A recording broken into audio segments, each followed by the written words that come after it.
Hey, it's CJ Miller. I'm in Shreveport, Louisiana, across the Red River from beautiful Bossier City, Louisiana. Come check us out. Lots of fun things to do.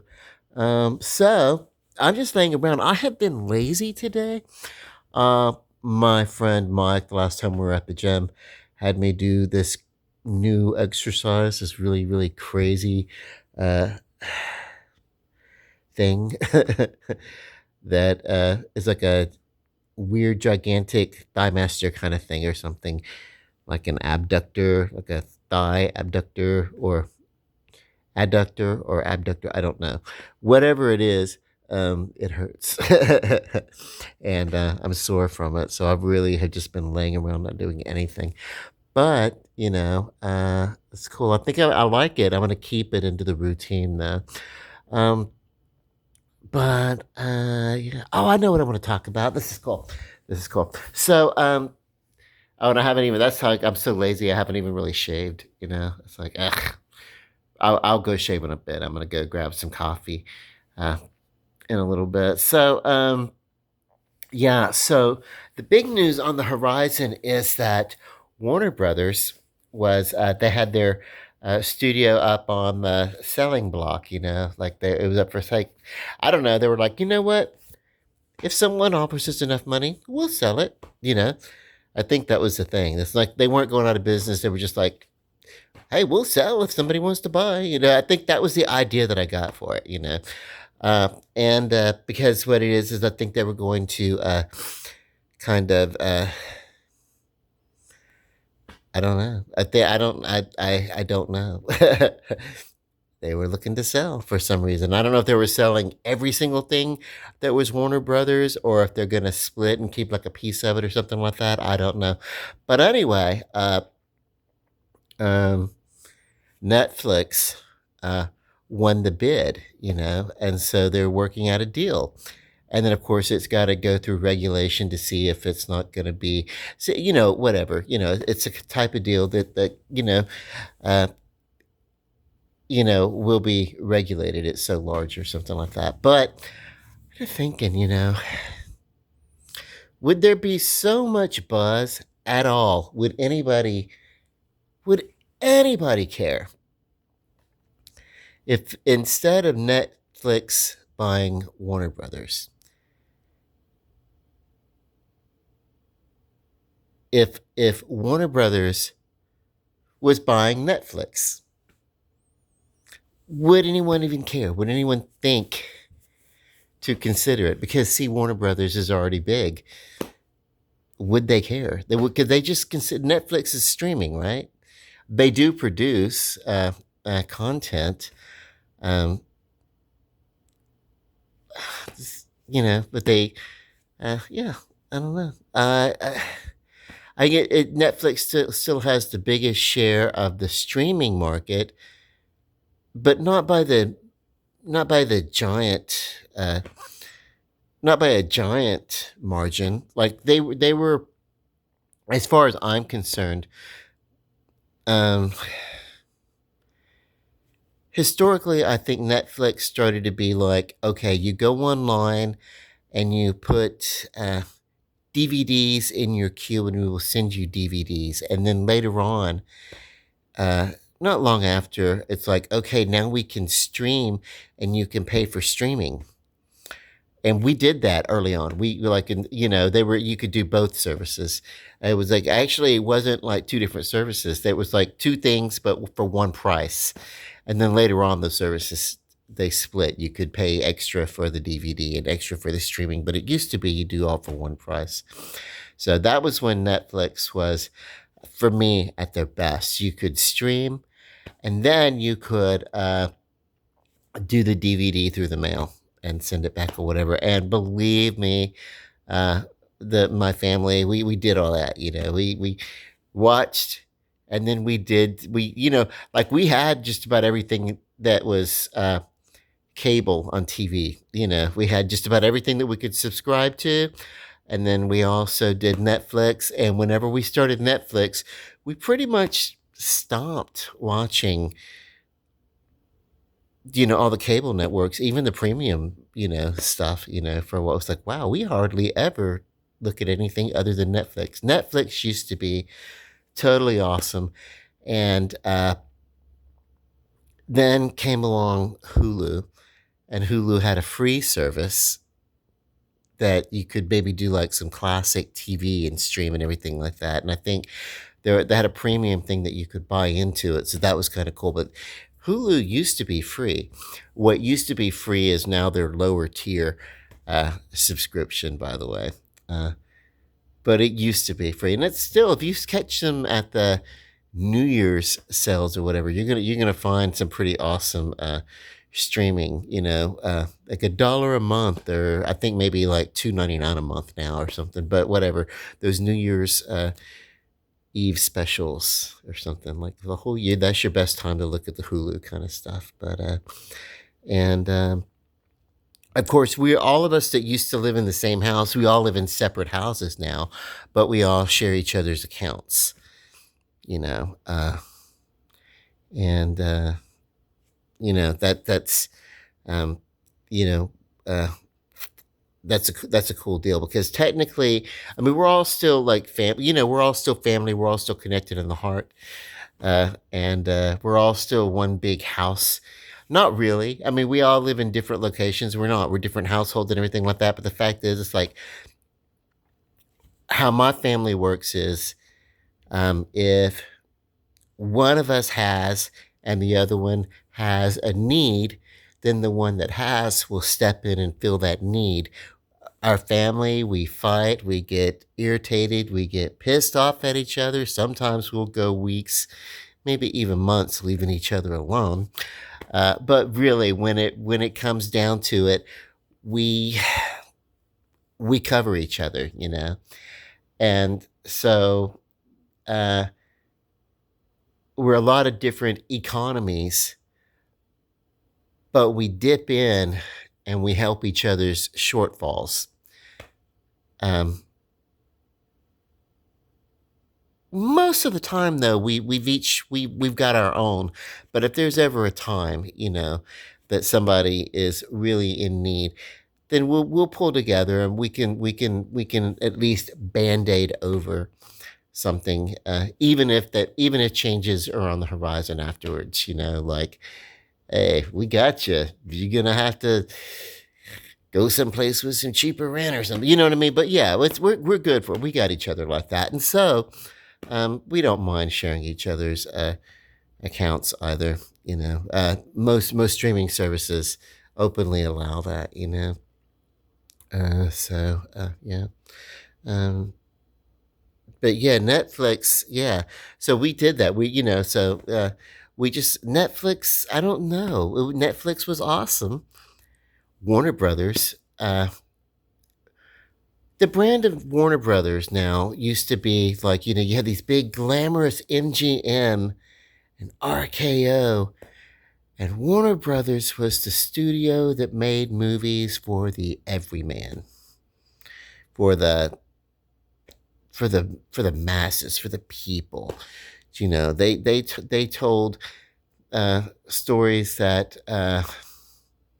yeah, I mean, their content is more uh, grassroots, American grassroots, and everything like that. So that was the thing. That was their shtick when they first started out. Uh,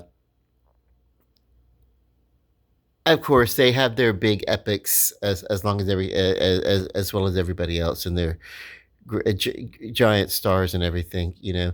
Universal has the Universal monsters. That was a big thing that they had. Um, the Warner Brothers has their fair share of monsters too.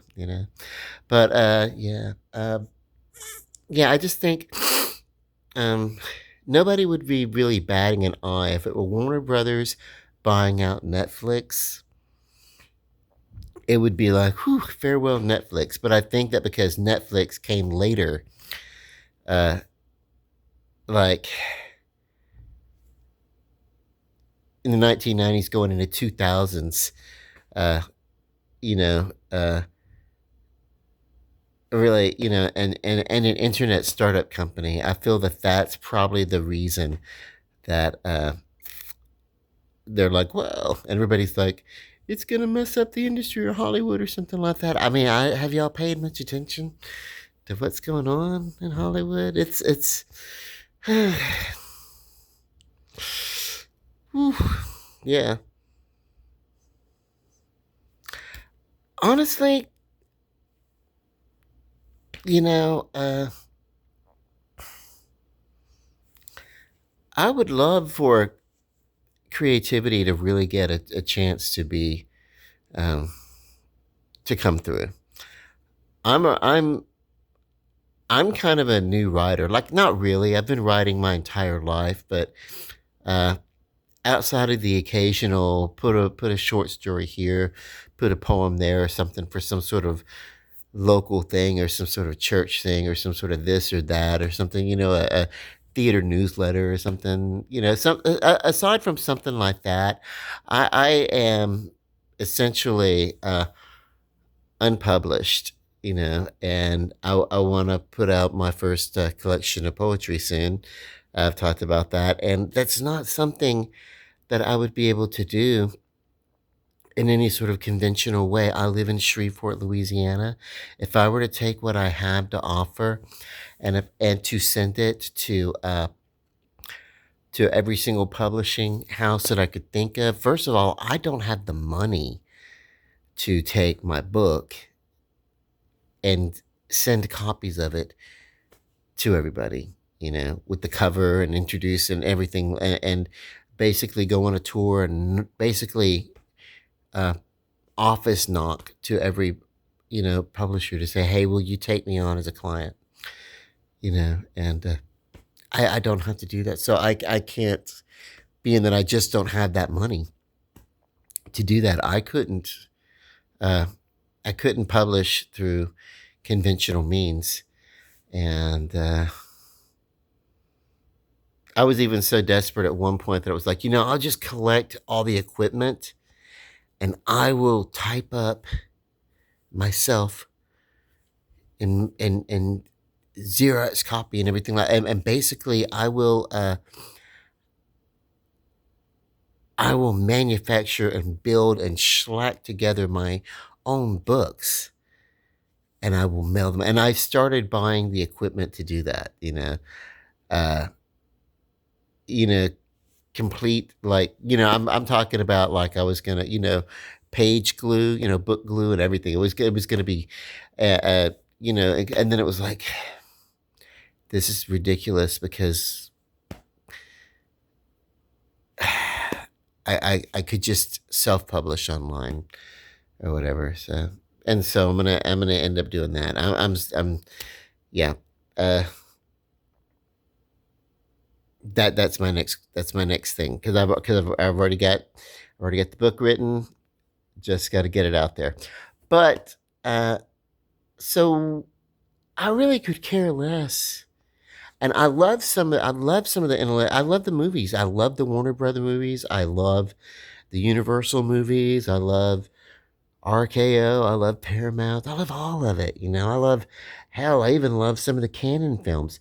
Canon films were movies that they started in the late 70s with the movie called Lemon Popsicle. It was an Israeli film, which we later got in America as a remake called The Last American Virgin, which was cool, But you know, and they gave us some of the best movies of the 1980s.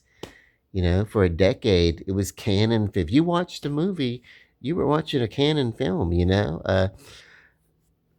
So I don't really mind unconventional means and everything. And yeah, Warner Brothers, I don't know. I have no idea. But I don't think if it were a studio buying out the streaming service of Netflix, I don't think anybody would bat an eye, because Warner Brothers would still be making the content, and all the Netflix content that's being made would then be Warner Brother content. But nobody cared that there were just a few studios before streaming services. and they made more. It made streaming, it made creating content a lot more accessible, and now a lot more people are doing it, and so basically there's going to be a buyout or a coming together between, I guess Netflix is probably going to absorb Warner Brothers, and everybody's like, well, that's just going to fuck up Hollywood. Uh, it's no, it's they're still going to be making content if this sale goes through, if it's allowed to go through. The content's still going to be getting made. It's just going to be getting made by a different company, and no, I mean, it's just whatever. I don't know. Uh, yeah, I mean, who? I mean, whatever. There's probably a lot more going on that I don't understand, but nobody cared about it when. As was it? Which one was it? Is it? There's another. There were other people that were bidding, uh, not just for Netflix, but there was like a CBS or NBC or so one. I don't know. They were all bidding to get at Warner Brothers, and when they were all bidding to get at Warner Brothers, nobody was saying, "Gee, if we buy Warner Brothers, it's going to be a big, huge thing, and it's going to mess up." They didn't think it was going to mess up Hollywood when they were bidding for it, but they didn't win the bid. Netflix did, and so all of a sudden, if they merge or whatever, become the same company, if the buyout is allowed to happen, then it's yeah. So I don't know. That's all over the interwebs. That's why it's on my mind, and that's why I'm talking about it. But I am not Mr. Junior Achievement, uh, or Senior Achievement, or any achievement. I am a severely underachieving individual. I really could care less. Um, but yeah, I really, there's not a lot of creative property coming out of the people who are giving us creative properties anyway. The only thing that irks me about Netflix is they'll start up a series, and you'll get one, two, if we're lucky, three good seasons, and then it'll end without any resolve. We don't know. Everybody wants to end their seasons open ended, like I blame the damn Sopranos from HBO. Yeah, let's just say what happened. We don't know. Freeze frame, blackout. Or whatever. Lost. Nobody knows what that was. I don't know what the hell the whole show was about in the first place. Much less do I know what the ending was about because I didn't really watch it. Uh, but also, because I mean, to me, it was like yawn. You know, temporal time, whatever. Are we alive? Are we dead? You know who did that first and better? Fucking Fantasy Island.